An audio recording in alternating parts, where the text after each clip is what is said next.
Radio Times does gaming. Every player in the game is controlled by a player.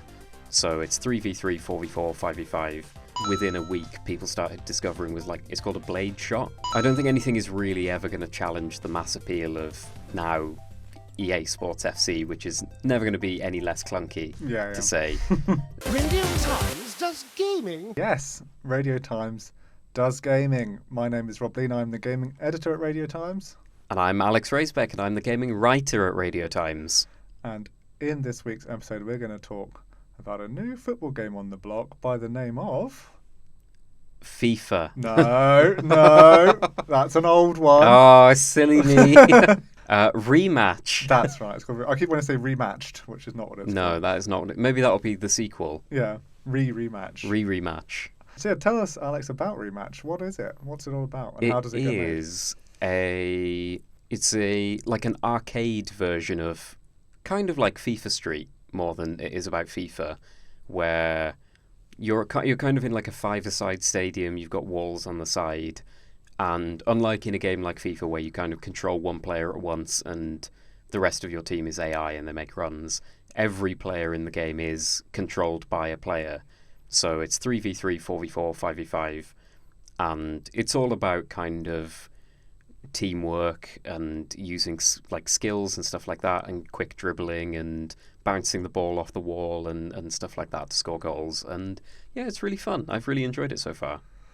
Nice. I played a little bit of it around launch, just kind of matchmaking with random people, and it did start giving me flashbacks to being the worst person on a five-a-side team and just the ball coming into you and just being looking over your shoulder, because it has that perspective of, it's more like an action game kind of third-person perspective rather than watching from the stands kind of thing. Yeah, definitely. And there's a lot of differences with the controls compared to FIFA, where there are a lot of times, especially with passing, it's very easy to pass in FIFA. You just press the general direction and the ball goes there. Yeah. And I kept trying to do that at first, and it would just go in the complete opposite direction. I couldn't figure out what I was doing wrong. Or your goal just barely even kick it at all, and it's no, I meant pass it over there. Yeah. But I know you've been playing it with some friends. Have you? I imagine that's maybe slightly better than just matchmaking with randoms and being who's, because you don't know who's going to do what. You're is that person in goal trusted to be there, or just going to wander off? It definitely. So when I first did it, I think we went almost immediately into matchmaking without actually trying to learn how to play the game. So naturally we placed in bronze, at the bottom of bronze. But I think that was quite good actually, because then the three of us were able to actually kind of learn the game by playing. Yeah. And yeah, we played quite a lot and climbed up to gold over the space of a couple of weeks, just playing regularly. And since getting there, I've played a lot more solo.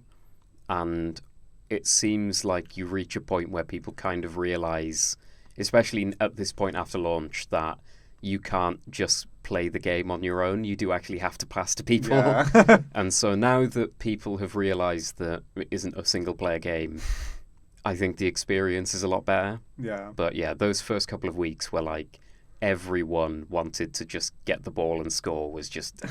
it was so annoying. That is what it's like. If you play five-a-side with a new group of people, you're all put together for a stag do or something, it's people just going nuts and just doing whatever they want to do, and it's hang on, no one's defending, no one's getting into good position. I definitely took it upon myself early on to be the guy who always is in defence. Yeah. And now I quite enjoy it actually. It feels like I'm actually doing stuff, and especially when you get a moment every few games where their goalkeeper comes out to clear the ball and leaves the goal open, and you can boot it from your box straight into their goal, because he's and every time that happens I'm it's such a rush. Rush, of course, being another small-sided football experience. Yes. How do we manage to squeeze Volta in and get a Volta reference in?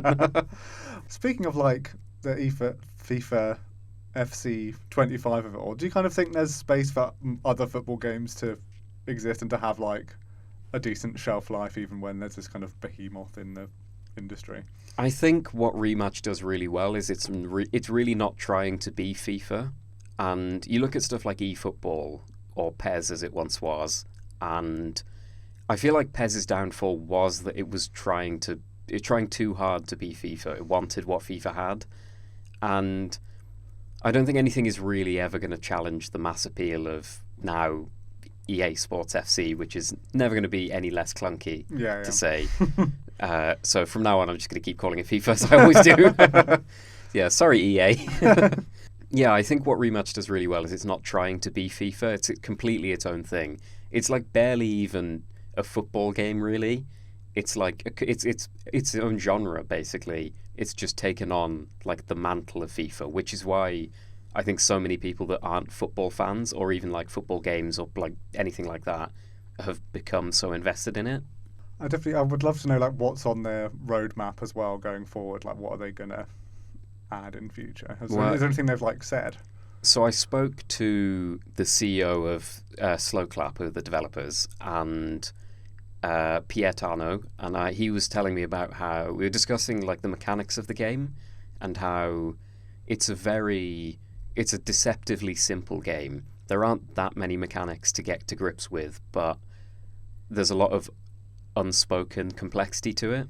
So one thing that within a week people started discovering was like it's called a blade shot, where you have to like push the ball forward and then do like a quick lob pass, and then you can do like a bicycle kick, and you can do that all really, really quickly and like catch goalkeepers off guard. It's hard to do. Like you have to actually practice. I've tried to do it, and it took quite a few tries just to get one off. And like it's the kind of thing that you really actually have to practice. It's almost like a fighting game. You're like learning combos. You have to learn the timing and everything.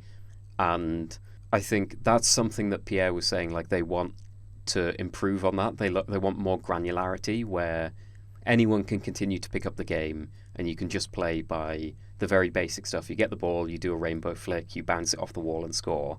But they want to add more stuff in, so they want to make slide tackling more like easier to control, so you're not just out of control every time you go in for a slide tackle. You can control the direction and speed a bit more. They want, if somebody passes the ball to you, they want you to be able to like let it go through your legs to a player behind you to like feign and stuff like that.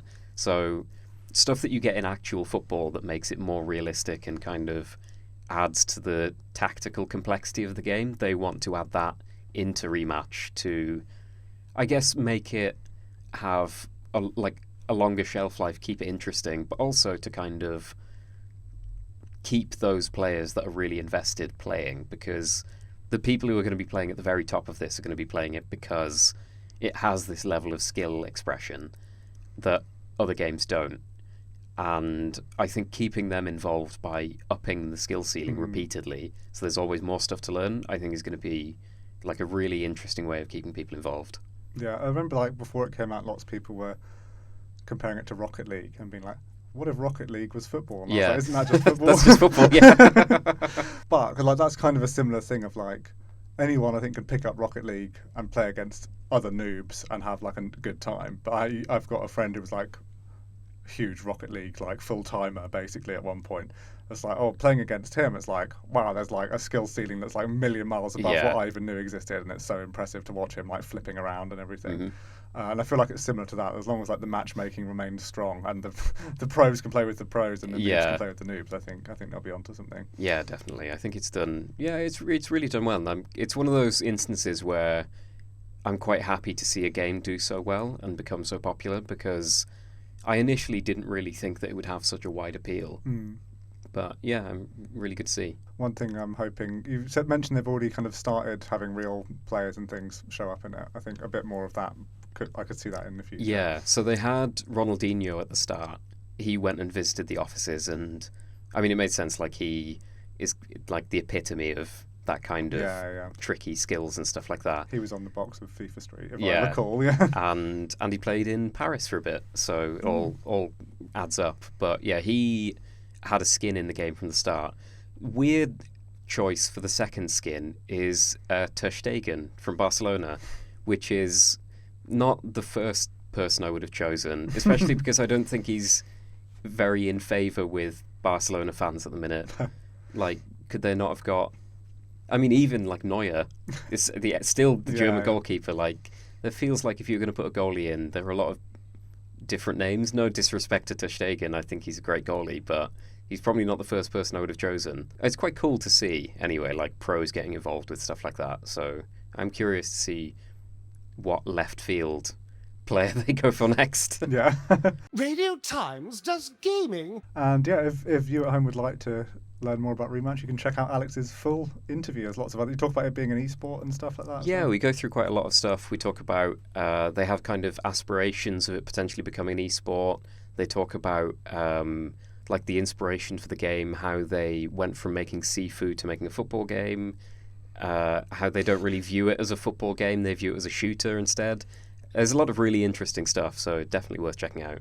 For a second there, I thought you said they went from making seafood to making a football game. I mean, maybe they went from seafood to Sifu. That could be where the idea came from. But yeah, what's your favourite seafood? Let us know in the comments below.